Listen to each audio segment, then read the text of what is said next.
Reading from Genesis chapter 11 and verse 27.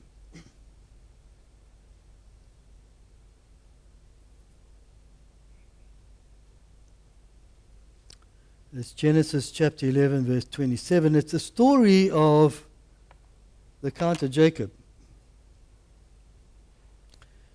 This is the account of Terah. Terah became the father of Abraham, Nahor, and Haran. Haran became the father of Lot. And while his father Terah was still alive, Haran died in Ur of the Chaldeans, the land of his birth. Abraham and Nahor both married. The name of Abraham's wife Sarai, the name of Nahor's wife was Milcah. She was the daughter of Haran, the father of both Milcah and Iscah. Now Sarai was barren, she had no children. Now listen to this verse. Terah took his son Abraham, his grandson Lot, son of Haran, and his daughter-in-law Sarai, the wife of his son Abraham, and together they set out from Ur of the Chaldeans to go to Canaan. But when they came to Haran, they settled there. Terah lived for 205 years and died in Haran. So the Lord said to Abraham, "Leave your country, your people, and your father's household, and go to the land I will show you. And I will make you into a great nation, and I will bless you. I will make your name great, and you will be a blessing. I will bless those who bless you, and whoever curses you, I will curse. And all people on earth will be blessed through you." So Abraham left as the Lord had told him, and Lot went with him. Abraham was 75 years old when he set out from Haran. He took his wife Sarai, his nephew Lot, all the possessions they had accumulated, and the people they had acquired in Haran, and they set out for the land of Canaan. And they arrived there. And Abraham traveled through the land as far as the site of the great tree of Moreh at Shechem. That time the Canaanites were in the land. The Lord appeared to Abraham and said, "To your offspring I will give this land." So he built an altar there to the Lord who had appeared to him. And from there he went towards the hills east of Bethel and pitched his tent, with Bethel in the west and Ai on the east. He built an altar to the Lord and called on the name of the Lord. Abraham set out and continued towards the Negev.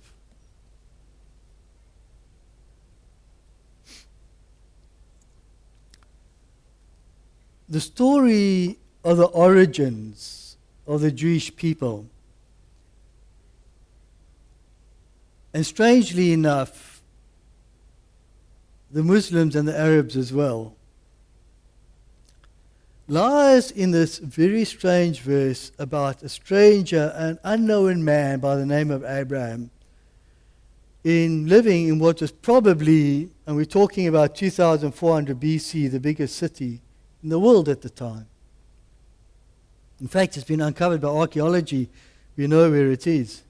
Well, to this man Abraham, God makes three great promises. The first, he says that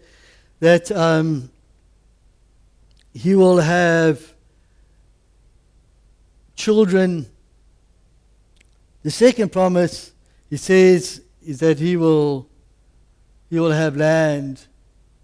And the third promise, which is probably the most important, says to him that he will be a blessing to the nations.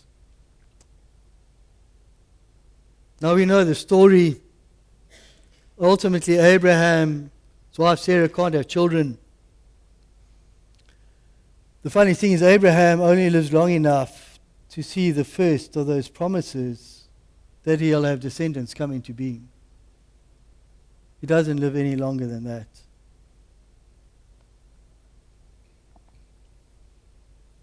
But the greatest promise is that his people will be a blessing to others.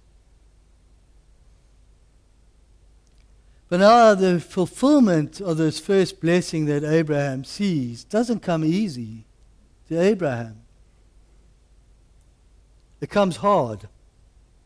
In fact, if you read the story of Abraham, we read of a story of a man trying to believe, but with the odds against what he believes. Trying to believe he will have a child from his wife, but his wife's old. There's this impossible story of a man striving to somehow find meaning and fulfillment in the promise of God. I think that's our story. In fact, we're going to be looking at the stories of the patriarchs over the next couple of months. And one of the great themes behind the story of the patriarchs is of people struggling to bring into being that which they know God has promised them. I think that's our story, actually. I think when we read the stories of the patriarchs, I love them. I really love those stories. I can relate to them. I can relate to Joseph. I can relate to Jacob struggling with God in the middle of the night. How many times in the middle of the night have you and I not struggled with God? That's our story. I can see myself in Abraham. I can see myself in Jacob. I read their stories, and that's me. I read the stories of Paul. That's not me. I'm not there. But when I read the stories of the patriarchs, the founders, the founding fathers of my faith, I see myself in all of them. And that's what the story of Abraham's about. It's about looking at a man who struggled somehow in his own way to bring about the reality of God's promises to him. And he messes up. He messes up. In fact, the consequence of his mess up is a conflict between the Arabs and the Jews today. That's the consequence of Abraham trying to do things his way. Tragic. He messes up. He doesn't get it right. But Sarah does have a child. And out of that child comes us in our faith. Now, one of the interesting things about Abraham when we read this passage, we read that the beginning of the journey out to the promised land is in fact not initiated by Abraham in the first place. It's initiated by his father. His father takes Abraham and the family out. Abraham just merely continues the journey that his father started. And I think that's true to our faith as well. None of us started this journey ourselves. There were always fathers before us who've walked it. So we can't claim the journey to be our own. It's not. It's a continuation of other journeys of other people. And that's life. Now, one of the things I want to say is that one of the reasons why I love all these patriarchs and stories of them is because none of them get their act together. None. Their lives are really stories about God doing something in their lives amidst all the failures that they make. And the failures are the main part of the story. And we find this true in the Old Testament. This is a very Jewish understanding of things. All the giants of the faith are profoundly flawed people. Moses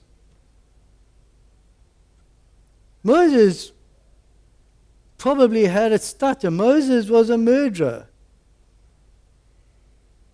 Elijah had hissy fits of note. If you think your children or your spouse has a temper tantrum, Elijah takes the cake. Jeremiah was a depressive. Nehemiah was pretty manipulative, to put it mildly. David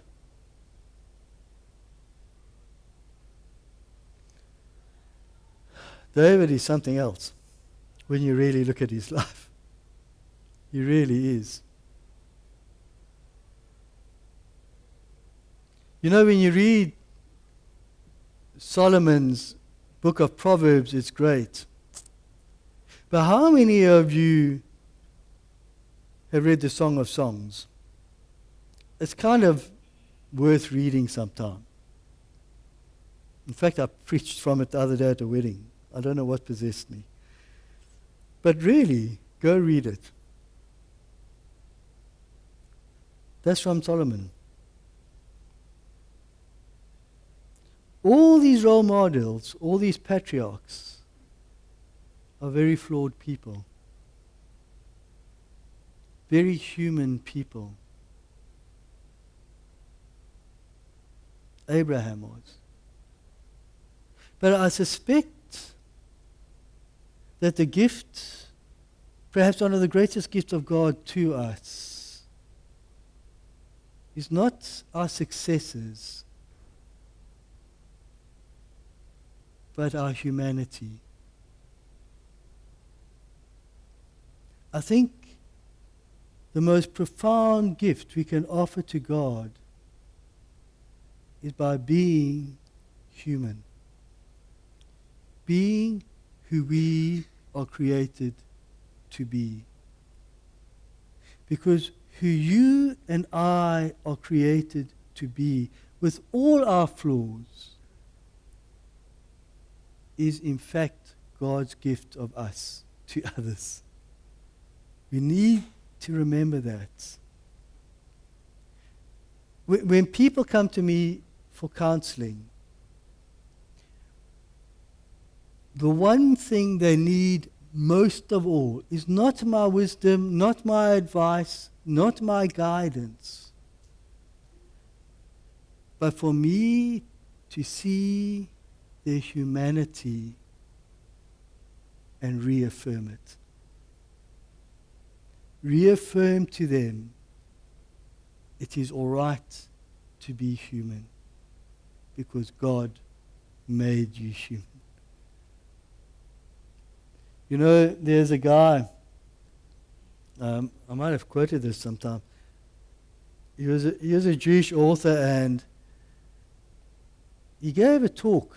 He went to a Mennonite service. Mennonites are different. It was a Quaker service. Sorry, he went to a Quaker service, and Quaker services are different. They're in silence. They sit in silence until somebody gives them some kind of, well, one of them feels inspired to say something, and they said, no, he was a Jewish guy. And he was sitting with these Quakers, and one of the Quakers stood up and said, you know, one of the greatest gifts we have is when we can transcend racial and language and religious boundaries just to be together with God. And he stood up and said, the greatest gifts we can offer another person is to see what makes them most profoundly human and reaffirm it.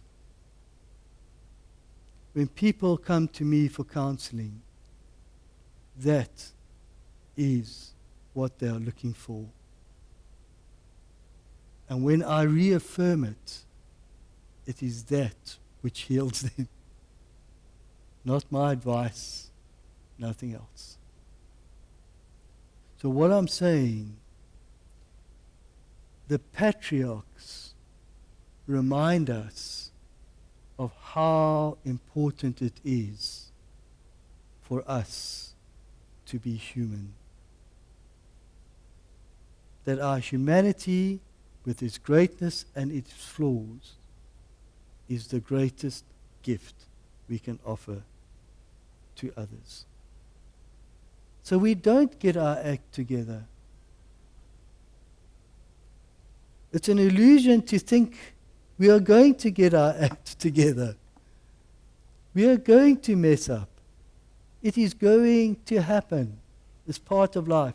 One of the things I really am beginning to struggle with is that a lot of the modern wisdom, and I need to say it comes from America, and with all due respects, my hang-ups about America are kind of growing quite rapidly.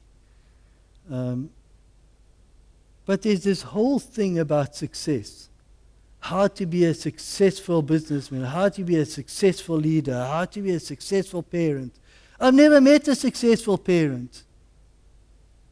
How to be a successful this, that, and other. None of them talk about how to be human. They all embrace this concept of success. It's good to be successful. But it's not what life is about. We're here to be who we are.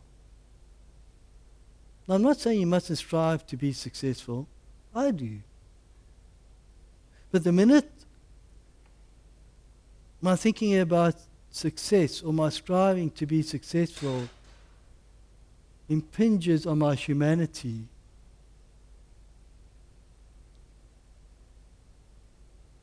I've allowed something to impinge on what God has created me to be. It has to know its place. Because we can't allow our success. We can't allow ourselves to strive to be successful, and I'm really right there among those people. I'm a very, very driven person. We can't allow that to impinge on our humanity. Because the minute we forget our humanity, the minute we neglect it, the minute we deny it, we have denied who God created us to be. Now, the stories of the patriarchs are all about being human with God. It's hard to be human with God and serving God. And over the next few months, I'm going to be looking at them, looking specifically at the humanity of the patriarchs, all of them, and saying, be human. If you're going to be successful, be successful. But don't allow it to impinge on your humanity. Because your humanity is a gift God has given you. Amen.